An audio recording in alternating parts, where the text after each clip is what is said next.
time in the backfield, H-back. Not going to happen. Like the way he runs hard, hits the hole, but he's not that guy. He's not the every down player. And maybe you don't need an every down player, but you need the potential. We bring in Stephen Ridley. Okay, he's had a 1,000-yard season when he was in New England. Then he got hurt. Then he was in a situation with the Jets. He didn't play so much. He had some familiarity with Bob Quinn, so we bring him in, see what he's got. But again, that's a what if. Let's see what he's got kind of guy. So if we're going to have a backfield of see what you got kind of guys, I say yes, let's go ahead. Let's kick the tires on an Arian Foster. Sure, he's coming back from an injury, and he's an older running back. But if you get an 80% of what he was, well, that almost beats out anybody that we have in Detroit right now. I'll take that and then let Theo Riddick be the amazing complementary piece to that. And let Abdullah have a spell to carry him every now and then. Right? So, he's been linked to other teams, including Denver, who supposedly reached out to his people. I got to give a little bit of props to Cody Latimer right now and kind of mess with him a little bit. The props is this situation could have blown up much bigger. And I have heard other people talk intelligently about this and not just make fun of him because he called the cops on his girlfriend for hitting him. Had he not done that at this party with all of these people watching and reacted like a lot of people do, or not a lot, but as we've seen some NFL players do in recent history, and decided to punch, hit, push, or react back, this would be a much different situation everybody's talking about right now. This young man's career could be over right now had he not just decided to go ahead and say, you know what, this happened, come take care of it. And unfortunately, here's where he needs to be messed with. How do you not know that you have an outstanding speeding ticket? I've heard this story from NFL players before. I can't remember exactly the guy's name, but it was a few years ago. Guy got arrested because he didn't realize he had a ticket. It might have been actually another sport, now that I'm thinking about it more. But it was a professional athlete. And the athlete then said that his agent takes care of that stuff. He doesn't even know about it. Stuff just gets paid. Now, I don't know if that's what happened here with Cody Latimer. He said he wasn't aware that, and he thought that he had paid it and that it was taken care of. So maybe he expected his people to take care of it, and somewhere down the line that didn't happen. I'm sorry, guys. You got to be on top of your business. You can't get to the point to where you're so out of touch you don't know if your tickets are getting paid. Because if you don't know if your tickets are getting paid, you don't know what's happening with your money. And if you don't know what's happening with your money, there's a good chance you're getting robbed. This is a game where people come in and they are trying to get you. Sure, there's good people. There's good people in every line of work. But there's a lot of sharks out there too, especially when it comes to athletes and their money. So let's hope the best for Cody. Let's hope everybody can just put this behind him, realize he made the right decision, and he can go out and contribute for the Denver Broncos this year. All right, let's get into the finals. Let's just talk about it real quick. Everybody's talking about it. I'll start off with the NBA Finals. We have Cavs Warriors, second year in a row, rematch. Golden State right now in Las Vegas is the favorite for the series as of today. We'll see how that changes before game time tomorrow, game one.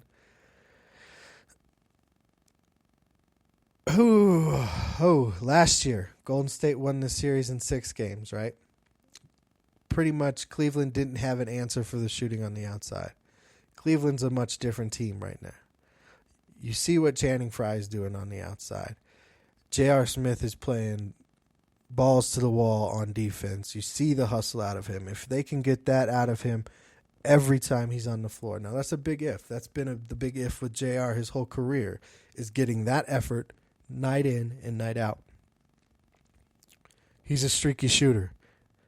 That's fine if he's playing that kind of hustle defense and making other plays.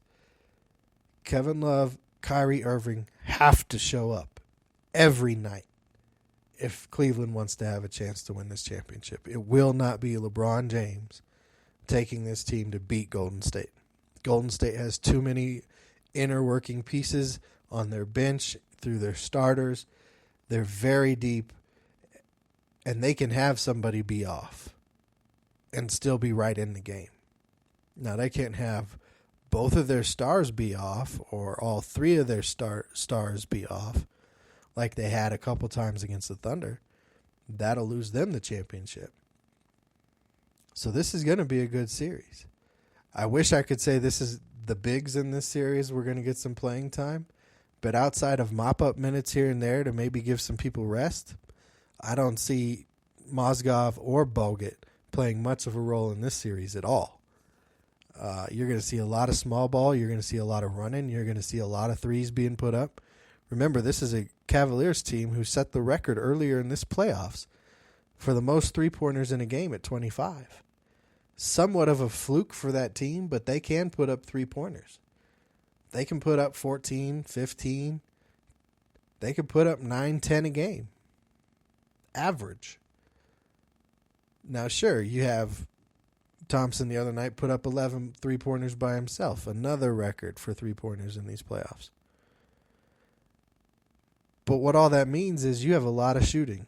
There could be a lot of rebounding. There could be a lot of fast breaks. Making good for good basketball. You're not going to see Dellavedova do what he did in last year's series, this series. He didn't have the season to follow up that series this year to go with what he did. You didn't see him take that next step and go to that next level. You saw that was his peak. That's the max you're going to get out of him. And Curry can take that and run with it. He can use that. He's going to use that. Okay? You got two teams right now that have been streaky at best. Cleveland against Toronto. I mean, what were those two games in Toronto in games 3 and 4? That was streakiness. That wasn't consistent play. Golden State, very streaky against Oklahoma City. Either team dials it in and plays what you hear all the time, their game, they can win this series. At this point, I'm not going to call this series yet. I want to see how game 1 goes. I want to see how everything plays out tomorrow night. And I'll have my prediction on Sunday night's show of who I think is going to take this series. Other series going on right now, big series for the NHL fans, hockey fans out there in this country. We have the San Jose Sharks and Pittsburgh Penguins in the NHL Finals. Right now with the Sharks and Golden State, I don't know if everybody realizes this, but San Jose is close to the Bay Area. Golden State is also in the Bay Area. This is the first time the Bay Area has had two teams in championship games at the same time. So that's pretty cool. But back to the series. So game 1 the other night, I watched a little more than a period, about a period and a half. I got to watch, and what I just saw was Pittsburgh was faster. They were to the puck faster. They had more shots on goal. They had more opportunities to score, so they did, and they pulled the game out 3-2. Now again, I'm not ever going to profess to be a hockey expert. I couldn't right now have given you any names had I not had. I would have had to look them up, right? And I didn't do that because hockey, I enjoy watching hockey, especially at this time of year. Playoff hockey to me is very exciting. It's faster. It's more fun to watch to me as a lower level fan who just enjoys the game. But Pittsburgh was faster the other night. They were to the puck more. Like I said, they got the opportunities, which surprised me. I had mentioned on my previous show that I thought San Jose was going to be a little more gritty, beat them up a little bit, and be able to almost enforce their will to beat Pittsburgh. I picked San Jose to take this series in 6. Game 2 tonight. It's going on right now, actually. Looks like it's 0-0 here at the beginning of the second. We're a little into the second. And what you're seeing again tonight, you're seeing Pittsburgh with more opportunities. Right now they have 14 shots on goal, and San Jose only has 9. The more opportunities in hockey you have to score, the better chance you have to score. The more opportunities you will score, right? Law of averages. So San Jose is going to have to figure out how to get more shots on goal, or they're going to have to tighten it up a lot, slow Pittsburgh down, and start getting grimy on them. Start getting more hits. Start taking the puck away. Again, not an expert on hockey. Just enjoy watching it. I'm going to report on it. I'm going to be real with you guys, all right? That's just how it is. So that was a live look-in, kind of a catch-up on both the final series. If you guys are watching the series tonight, please check out our Facebook page, Real Deal Sports Talk with KP. Let me know what you think. Let me know what I need to be focusing on in this series so I can give you what you want to hear. Now it's time for Wednesday's segment. Let's get real. All right, really, Tulo? Really? You're back on the DL again? Another leg injury? What happened? You got all the talent, but your Achilles heel is your legs? You got all the baseball talent, all the ability, but your legs don't work? I don't know if you guys saw this, but Troy Tulowitzki is on the DL again. Toronto put him on the DL. He has another quad injury. Everybody got all upset here in Colorado. Oh, you can't trade Tulo. Why'd you trade Tulo? We didn't even get anybody. Who are these pitchers? This guy had Tommy John surgery. Well, everybody, excuse me. He's found himself on the DL again.